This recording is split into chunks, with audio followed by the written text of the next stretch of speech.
Welcome back! Hope you enjoyed the film. Man, tell me you did not like that film. Get out of here.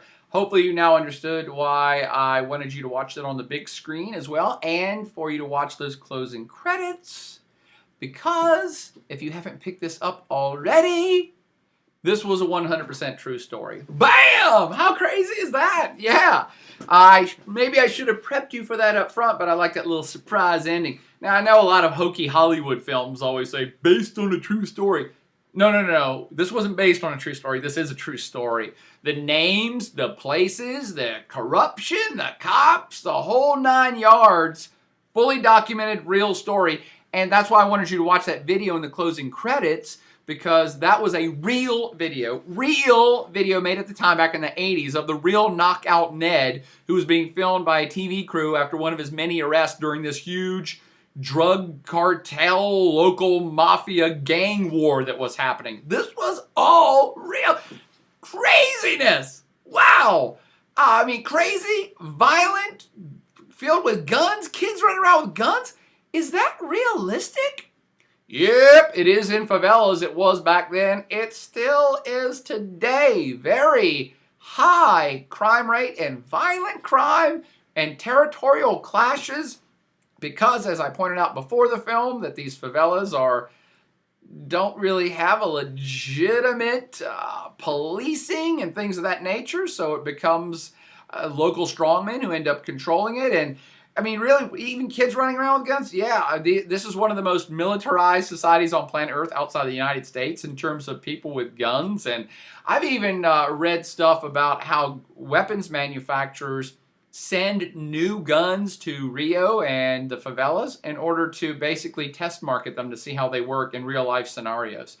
I also know that the U.S. military has training missions down for urban warfare, for urban guerrilla warfare. They train people in the outskirts of Rio de Janeiro to go over to places like Fallujah, Iraq. Yeah, this is a fairly realistic rendition of what's going on.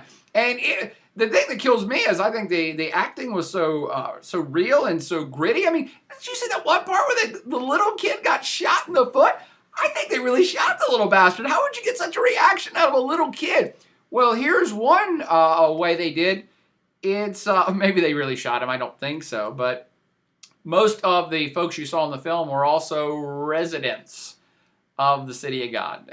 They're locals. So virtually everybody in the background, most of the extras, if not all of them, but even some of the main actors were from the City of God, were from this place. I mean, I just love a film when it's giving you a great little slice of real life on a real story, and a lot going on here.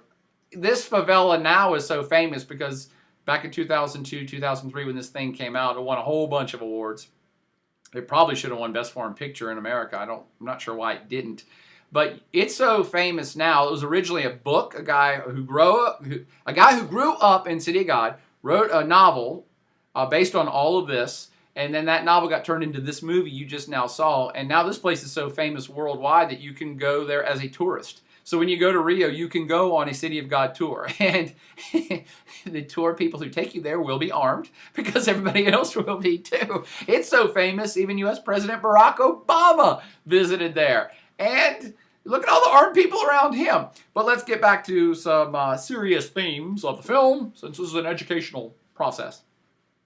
Some very realistic depictions in the film I want you to consider is the growth of the favela, the growth of Rio as an example shown in the film, but that could be applied to major urban centers all around Latin America.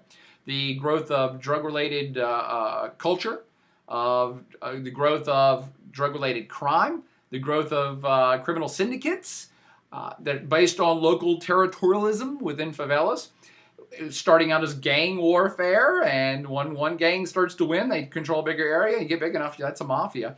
The growth in violent crime and guns, and that's still a very big issue in Brazil today. All of these things are, but the violent crime one is still very alive and well and bothers a lot of people. They also reference police corruption as a major component of this storyline. That is still the case in Brazil. Most Brazilians are fairly unhappy with the level of corruption within the police force and the level of corruption within the government, but that wasn't depicted so much in the film. And overall, what I want you to take home from this is the wealth disparity. You have a super rich city like Rio de Janeiro and Sao Paulo next door, with stock markets and millionaires and beautiful beaches, and then you have impoverished people that have nothing to their name, side by side. The wealth disparity. You can go to Rio. When you go to Rio, you can walk to these favelas, and there's different ones, not just the City of God. There's different sections around town, and you can walk through them. You be in one block, desperately poor people, and the next block's millionaires. It's a really intriguing phenomenon in Latin America, particularly in these cities, and this hasn't gone away. In fact, it might have been exacerbated in the decades since this film was made and the decades since the story was written about what you saw depicted in the film.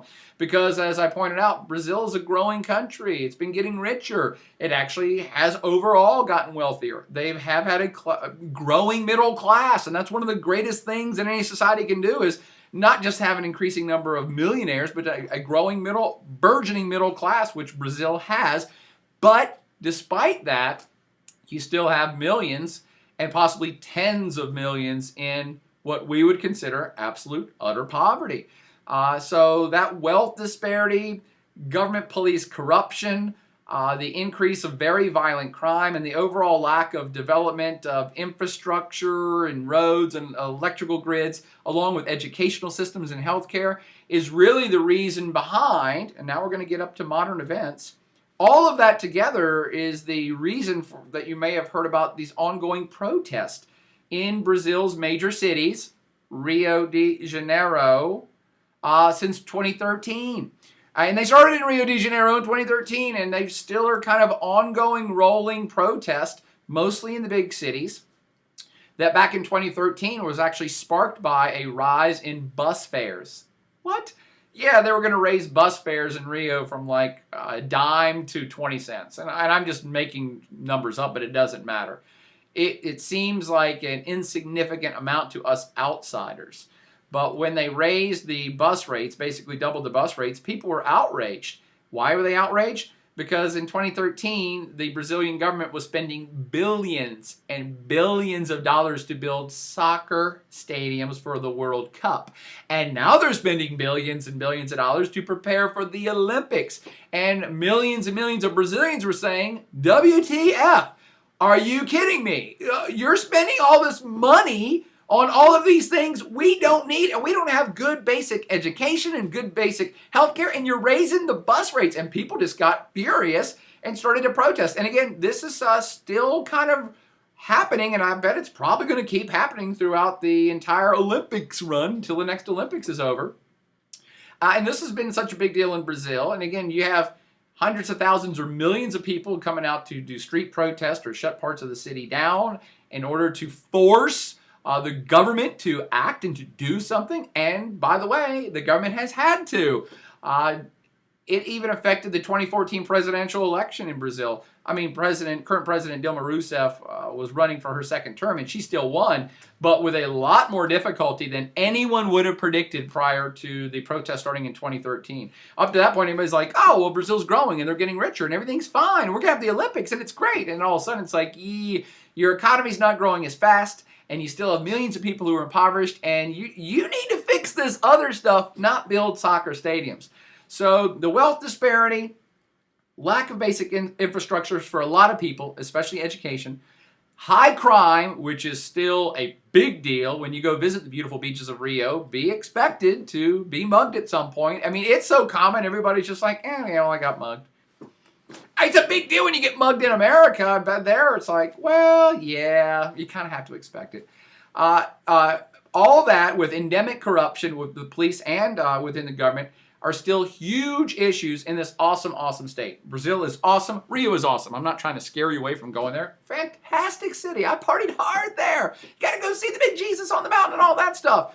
But it has issues. And those issues, I think, were depicted well within this film over time, tying into issues that are still quite topical in Brazilian society. And I'll kind of leave it at that with this one last note.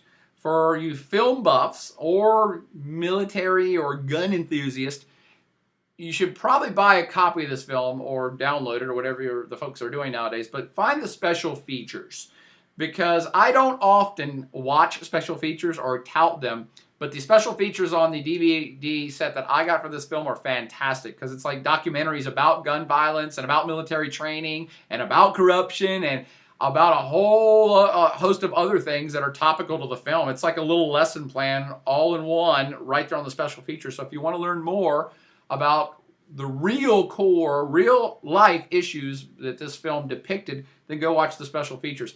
If you just want to watch another film that depicts a lot of these same things, go watch another very famous Brazilian film that they love down there called Elite Squad. Woo! You thought this film was violent? Go get Elite Squad. I think they made Elite Squad 2. Maybe they made Elite Squad 3. But it's all about the same issues with even more violence and craziness and insanity. But I better wrap this up now so you can go take a quiz and have some fun. I hope you enjoyed City of God. And if you have any other recommendations for film from Latin America, from Brazil, or really from the world, hit me up. And also hit me up and tell me how you like this film too. But for now, party on and good watching.